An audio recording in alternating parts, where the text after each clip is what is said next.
세 번째 키워드는 기적 같은 선방입니다. 문재인 대통령이 어제 수석 보좌관 회의에서 지난 1분기에 이어 2분기도 마이너스 성장을 기록했다면서 기적 같은 선방이다 이렇게 평가를 했는데 박사님 사실 2분기 경제 성장률이 마이너스 3.3%거든요. 이걸 기적 같은 선방이라고 봐도 될까요? 그렇습니다. 대통령의 뜻은 국민들이 참 고생했다.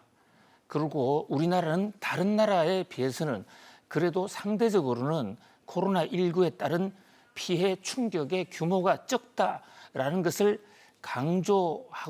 하자고자 하는 것이 아니었나 싶은 생각이 듭니다. 네. 그리고 우리 이 민족의 또 우리 경제력의 역량이 그만큼 안정적으로 입증된 만큼 3분기 이후에 경제를 잘 개선해 보자는 그런 선의의 뜻이겠죠. 대통령의 발언을 보면요, 이 OECD 국가들 중에서 OECD 국가 대부분이 성장률이 마이너스로 큰 폭으로 후퇴했습니다. 그런데 우리는 마이너스 3.3밖에 떨어지지 않았다. 그래서 이 기적같이 선방했다 이렇게 지적을 했어요. 네. 그런데 이제 일각에서는 마이너스 3.3이 과연 선방이냐?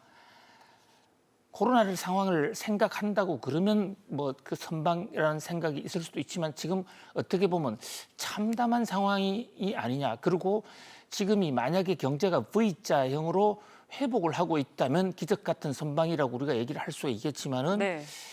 이것이 지금 L자형으로 불황이 더 깊어질 가능성이 있고 산업 현장에서 도처에서 불황의 고통 소리, 실업의 비명 소리가 울리고 있는데 여기서 청와대에서는 선방했다 이렇게 됐을 경우에 피해를 받고 있는 많은 우리 경제 주체들이 그 상대적 박탈감이 크지 않을 것인가 이런 우려도 있어요. 네. 그러나 그 대통령의 기본 뜻은 다른 나라보다 그런 대로 잘했으니 앞으로도 잘하자는 그런 것으로 받아들이고 싶습니다.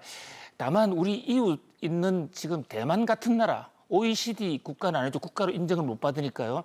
근데 OECD 같은 경우는 플러스 성장을 하고 있고 우리나라보다도 코로나 대응을 훨씬 더 잘하고 있다 하는 점, 또 중국 같은 경우는 지금 플러스 3.8% 성장을 하고 있다는 점, 네. 이런 것을 생각할 때 지나친 낙관론도 또 국민적 위화감을 형성할 수 있다 이런 생각을 해봅니다. 네, 이어서 네 번째 키워드도 보도록 하겠습니다.